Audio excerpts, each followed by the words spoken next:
va passer ensemble une après-midi au jardin. Au programme, petit tour au potager et découverte du jardin et des fleurs, plantation et repiquage de ma menthe pour les moritos de l'été bien entendu, mais pour commencer, entretenons ensemble la cour en éradiquant les adventices qui adorent pousser parmi les graviers. Bon, d'abord un maximum à la main et puis à l'aide d'un désherbant que j'applique au pulvérisateur. Ah, j'en ai quand même pas mal ramassé, hein, petite mauvaise herbe. Bon, maintenant il va falloir passer hop, au désherbage. J'ai enlevé les plus grosses et par la suite, ce que je fais, c'est que pour enlever les toutes petites et puis éviter que ça repousse, je passe le désherbant vraiment rapidement et sur les surfaces et au moins ça permet de garder un sol sans trop de mauvaises herbes, plutôt propre. Je vais vous montrer. Oh, le Mistral, ça souffle. Je disais que avoir une allée entretenue c'était quand même un peu plus sympa, plus propre. Ça permet aussi de ne pas se laisser envahir parce que si on commence à en laisser, après c'est terminé, on a une allée qui est pleine d'herbes et c'est fini quoi. Donc voilà, moi dès que je vois quelques herbes pousser, j'enlève à la main, hop, je passe un coup de désherbant et je suis tranquille pour plusieurs semaines. Donc ça c'est l'avantage. J'utilise un désherbant acheté en jardinerie. J'ai testé le vinaigre, le gros sel, mais malheureusement ça ne fonctionne pas aussi bien que ce produit. Mais si vous avez une recette efficace et écologique, je la note volontiers.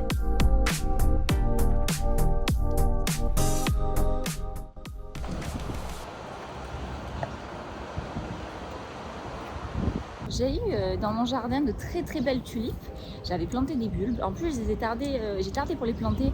Je les ai plantées, on était à peu près au mois de, je dirais, février-mars. Or, ça se plante plutôt à l'automne. Mais bon, j'avais pas encore aménagé dans l'appartement. Et elles sont prises. Donc, j'ai fait ce qu'on a recommandé, c'est-à-dire que lorsqu'elles ont arrêté de fleurir, je les ai laissées sécher. J'ai coupé les tiges avec les fleurs. Je les ai sécher les feuilles. Maintenant que les feuilles sont sèches, eh bien je viens les couper à ras. Je ne vais pas enlever les bulbes. Je vais tester cette méthode-là, à savoir conserver les bulbes dans la terre et voir si ça refleurit. Normalement, c'est censé refleurir au printemps prochain. J'ai hâte de voir ce que ça va donner, mais je teste cette méthode et puis si ça ne fonctionne pas l'année suivante, j'enlèverai les bulbes et je les replanterai comme c'est parfois recommandé de faire. Mais voilà, donc là il est temps de tailler les feuilles sèches des dernières tulipes et puis maintenant place au jardin d'été. Donc voilà, il nous reste quelques petites feuilles qu'on vient couper ici à ras. Voilà, j'enlève les petites feuilles et puis normalement ça devrait repousser bien sec, hein. Ça devrait repousser au printemps, hein. On va croiser les doigts.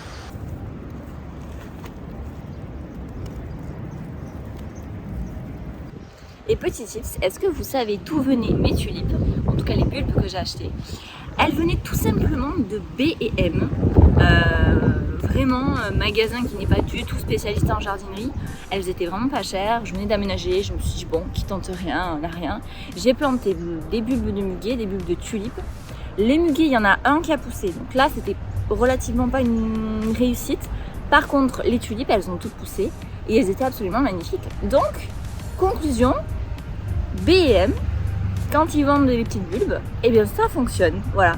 C'est bien de m'en faire un retour parce que je crois pas avoir entendu parler de ça, donc d'ailleurs je vais vous mettre une petite photo ici de mes petites tulipes. Elles étaient pas mignonnes? Je pense que l'année prochaine je rajouterai en plus des bulbes, du blanc, du jaune, je mettrai plein de couleurs.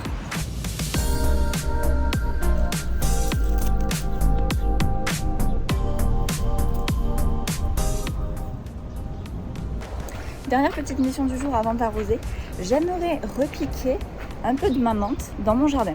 Je vous explique, ça fait des années que j'ai de la menthe qui est actuellement dans un grand bac rose que j'avais à l'époque sur ma terrasse. Comme j'ai déménagé dans mon jardin, je me suis dit que ça pouvait être sympa de garder le bac parce qu'elle vit plutôt bien dedans. Donc voilà, c'est vraiment ma source à morito.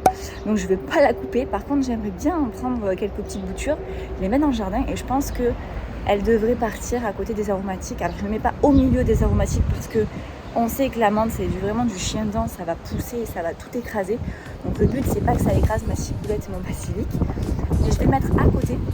Comme ça, ça va faire normalement un petit espace menthe, petit espace aromatique, mais avec quand même la menthe qui est préservée. Enfin, du coup, plutôt le reste des aromatiques qui sont préservés de la menthe. Donc voilà ma poupette. Alors voilà, elle est dans un bac qui est assez ancien. On le voit, il est vieux, il a 9 ans. Mais ça me fait de la peine de l'enlever. Donc je vais garder ce bac. Tant qu'il tient, je le garde. Et en fait, quand je passe... Bon là elle est en fin de cycle. On sent qu'elle a besoin d'être... D'ailleurs, il y a plein de petites pousses. On les voit. J'en ai coupé des petites et c'est en train de repartir. Donc là, celles-ci, elles seront plus fraîches. Il va falloir que je taille celle-ci.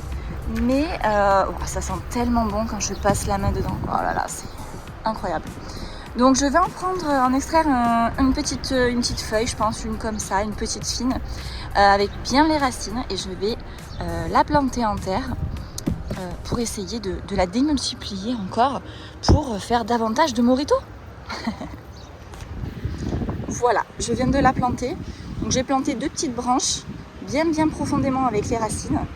Et j'ai fait un petit cercle autour que j'agrandirai si ça prend. Parce que généralement, mon copain ou le voisin ont tendance à tondre sans vraiment regarder. Donc je les préserve pour leur dire attention, ne tondez pas ici. Vous voyez, elle est juste à côté de mes aromatiques. J'espère que je ne l'ai pas mise trop près. On va voir. Normalement ça s'éteint avec le bois. Je me dis ça risque pas non plus de... Enfin, on verra. Sinon, j'en couperai ou je déracinerai ou je déplacerai le bac, on verra. Bon, maintenant, il est temps d'aller arroser. C'est parti. La corvée du jour, mais corvée très agréable. J'adore arroser. Ah oui, d'ailleurs, j'ai oublié de vous dire, on a investi dans un récupérateur d'eau. Je vais vous le montrer. Cyril a fait un trou dans la gouttière pour pouvoir récupérer l'eau de pluie. Alors, on le fait au mois de mai, presque juin. C'est un peu tardif, je suis d'accord. Mais bon, c'est vrai qu'on avait d'autres choses à faire avant. Donc là, on l'a fait. Alors, voici le récupérateur qui est positionné, hop, juste au-dessus de la gouttière. Donc, Cyril, en fait, a mis un cache au fond parce que là, ça coulait. Donc, il a mis un cache et il a mis ce raccord-là. Alors, il va falloir rajouter encore un tuyau, hop, descendre pour le faire se terminer ici, creuser un trou, etc. C'est juste qu'on ne l'a pas encore fait parce qu'on ne sait pas encore si on va partir sur ce modèle-là, c'est-à-dire le laisser ici, ou si le récupérateur on le décale plutôt ici, voire derrière notre abri. Mais dans ce cas-là, ça voudrait dire mettre une gouttière qui longe le mur. Et on n'est pas non plus fan de l'idée parce que esthétiquement c'est pas très joli et on pense pas qu'il va y avoir assez de pente. Voilà ce que ça donne de loin.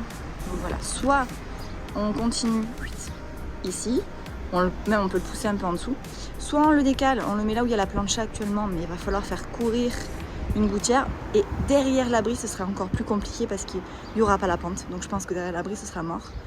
Mais à mon avis, on va le laisser ici. Parce que c'est ce qui sera le plus propre, quoi. Le mettre dessous et mettre l'abri dessous. Je crois que je vous avais pas présenté mon joli jasmin qu'on a planté cette année. Bon alors pour le moment il n'est pas très gros, mais il a bien pris de la hauteur et en fait on a fait courir des fils. Et normalement, si tout va bien, d'ici l'année prochaine, il devrait recouvrir l'ensemble de la façade. Parce qu'en fait on a couvert, la façade était un peu abîmée derrière, ça se voit. Donc on s'est dit que ça pouvait être sympa en fait de planter du jasmin, puis ça sent tellement bon. Et j'espère que ça courra le long de la gouttière, coucou, et que ça rejoindra le dipladénia qui fait pareil de l'autre côté. Voilà. Dans l'idéal, ça va être une façade fleurie au printemps prochain. Mais ça, c'est l'idéal. La réalité, ça peut être autre chose. Allez, on va t'arroser chouchou.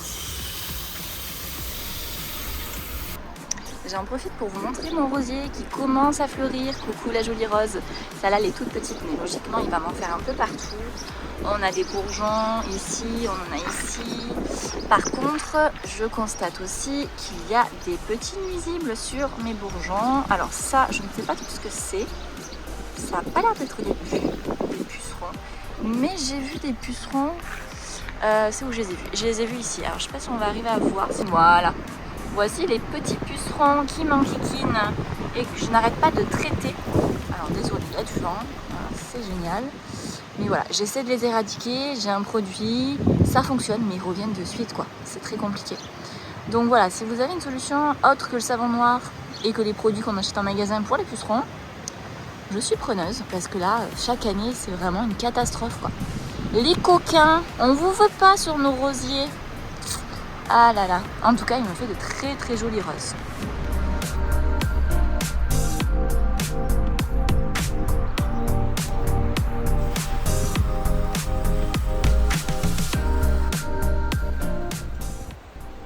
Bon, alors j'ai constaté quelque chose, c'est que j'ai plusieurs plants qui n'ont pas résisté, butternut et petit marron.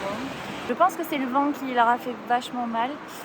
Heureusement, dans mes semis, j'en avais gardé quelques-uns que j'avais pas donnés. Je m'étais dit au cas où tu en auras de secours, et j'ai bien fait. Là, j'ai petit marron. Il n'est pas très fringant hein, pour un semis, j'en ai d'autres derrière. Et là, j'ai butternut. Pareil, il n'est pas incroyablement très vif. Il mériterait encore un peu de pousser en pot, mais je pense que je vais les planter en terre et je vais les rempoter avec peut-être pas mal de compost ou voilà, pour amender un peu la terre. On va remplacer ceux qui ne sont plus par ceux-là. C'est parti. Alors voilà, là nous avons le petit butternut, donc je vais aller chercher de quoi le rempoter. Il a trouvé sa place à la place d'ici. Donc je vais remettre un peu de terre, je vais amender tout ça et puis je vais le planter. Et là-bas on a le petit marron aussi qui va trouver sa petite place. Alors ma choupette, c'est parti. Donc on va te déterrer. Hop, voilà.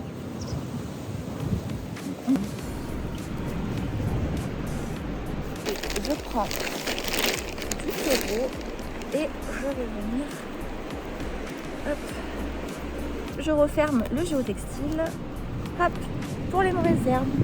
Et voilà. J'en profite pour planter le deuxième semis. Cette fois-ci, c'est un potimarron qui donnera cet automne plein de beaux légumes. En tout cas, je l'espère. Bon, maintenant qu'il est rempoté, on va donner un bon petit coup d'arrosage. Un petit check-up des salades qui sont vraiment en train de pousser, elles sont top. Petit check-up du poivron. Il pousse, mon premier poivron. En fait, en réalité, on en a même deux. On a celui-ci et celui-ci. Voilà, c'est celui que je vous disais où il y avait le cul à la fleur. Et voilà pour cet après-midi au jardin. J'espère que le petit tour vous aura plu. À la prochaine. Bisous!